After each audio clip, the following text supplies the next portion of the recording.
भिवानी, 2 युवकों की जिंदा जलाकर मारने हत्याकांड में राजस्थान पुलिस का खुलासा। वारदात में कुल 8 लोग, सभी की हो गई है पहचान। थाना गोपालगढ़ भरतपुर FIR नंबर 24/23 में 8 व्यक्तियों की पहचान की गई है, जो इस प्रकार से हैं: अनिल मूलथान नूह, श्रीकांत मरोड़ा नूह निवासी, कालू कैथल निवासी, किशोर घरौंडा करनाल निवासी, मोनू निवासी पलूवास भिवा, विकास निवासी जींद, शशिकांत मूनक करनाल निवासी और अनिल भिवानी निवासी को नामजद किया है।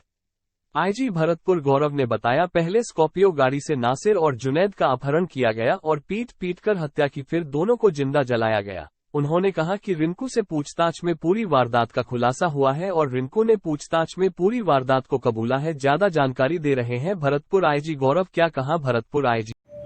गोपालगढ़ में जो 2 व्यक्तियों का अपहरण एंड बाद में मर्डर हुआ, इसमें FIR में नामजद रिंकू सैनी को गिरफ्तार किया गया। रिंकू सैनी की विस्तृत पूछताछ से घटनाक्रम का काफ़ी हद तक खुलासा हुआ है और जो लोग इस घटनाक्रम में शामिल थे उनमें से कई लोगों की पहचान भी हुई है। आरोपी जो भी चीज़ बताता है उसका सत्यापन करना आवश्यक है, जिससे कि उसे एविडेंस के रूप में फाइल पे ला करके और फिर हम आगे बढ़ें, क्योंकि technical investigation, CCTV footage, call detail records इत्यादि के आधार पर हम आगे बढ़े हैं। 8 व्यक्तियों को, रिंकू सैनी तो अरेस्ट हो चुका है, इसके अलावा 8 व्यक्तियों की पहचान स्पष्ट रूप से इस घटनाक्रम में शामिल होनी पाई गई है। उनमें 2 व्यक्ति रिंकू के अलावा FIR में ही नामजद हैं: अनिल निवासी मूलथान, श्रीकांत निवासी मरोड़ा। ये दोनों नूह मेवात के ही रहने वाले हैं। इसके अलावा मेवात क्षेत्र से बाहर के 6 अन्य व्यक्तियों की पहचान हुई है जो इस घटना में शामिल थे। इसमें कालू जो कैथल का रहने वाला है, मोनू राणा जो पालूवास भिवानी का रहने वाला है, विकास आर्य जींद का रहने वाला है, शशिकांत मुनक करनाल का रहने वाला है और गोगी ये भी भिवानी का रहने वाला है। इन व्यक्तियों की स्पष्ट रूप से पहचान एविडेंस के आधार पर इस घटना के अंदर शामिल होना प्रमाणित पाया गया है। इनके लिए राजस्थान पुलिस की, भरतपुर पुलिस की 3 टीमें अलग अलग क्षेत्रों में हरियाणा पुलिस के साथ सरगर्मी से तलाश कर रही हैं। इनके सभी संभावित ठिकानों पर, इनके सहयोगियों के ठिकानों पर, उन सभी पर लगातार दबिशें दी जा रही हैं। गोपनीय रूप से भी जानकारी एकत्रित की जा रही है कि ये इस समय कहाँ हो सकते हैं।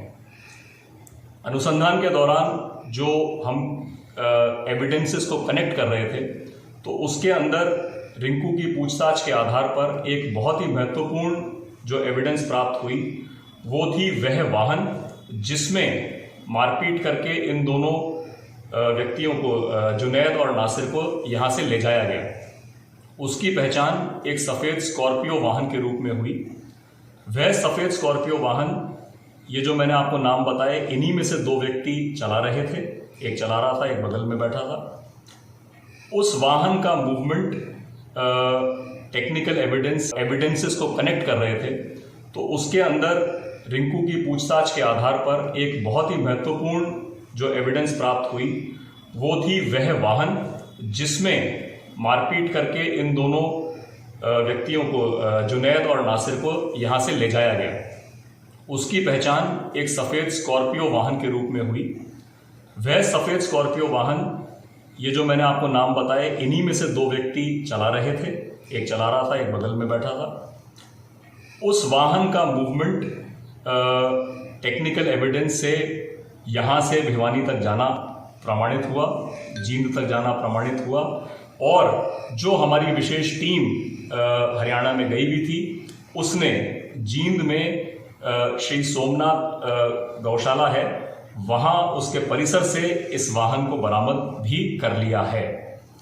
जैसा रिंकू ने बताया पूछताछ में, उसी प्रकार जब इस वाहन को जब्त किया, हरियाणा पुलिस के साथ, हरियाणा पुलिस की मौजूदगी में से जब्त किया, तो इसके सीटों पर खून लगा हुआ था, जो संभवतया दोनों मृतकों के से मारपीट का जो था वही खून है।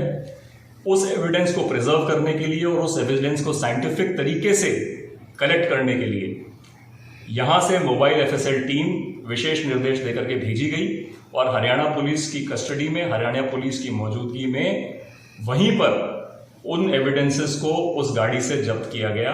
उसके बाद ही उस वाहन को वापस भरतपुर यहाँ लाया गया है।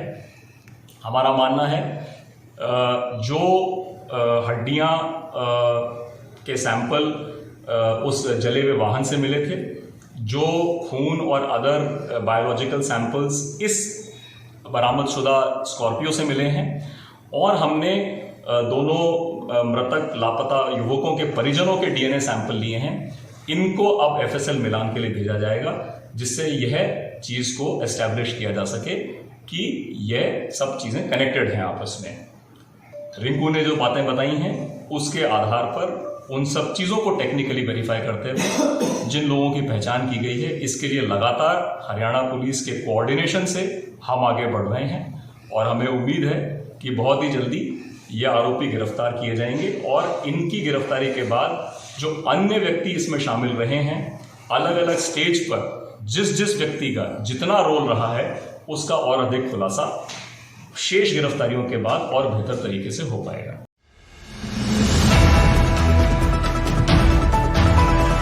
.24 न्यूज NCR सोशल मीडिया पर आधारित न्यूज चैनल है जो हिंदी में सभी प्रकार की लाइव ब्रेकिंग न्यूज, राजनीतिक हलचल, भक्ति, श्रद्धा और आस्था के साथ साथ मनोरंजन, बॉलीवुड, टॉक्स और बिजनेस की खबरों को आप तक पहुंचाता है।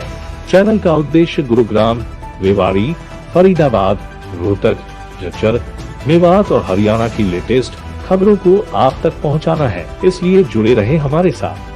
24 न्यूज NCR, आपके हक की आवाज।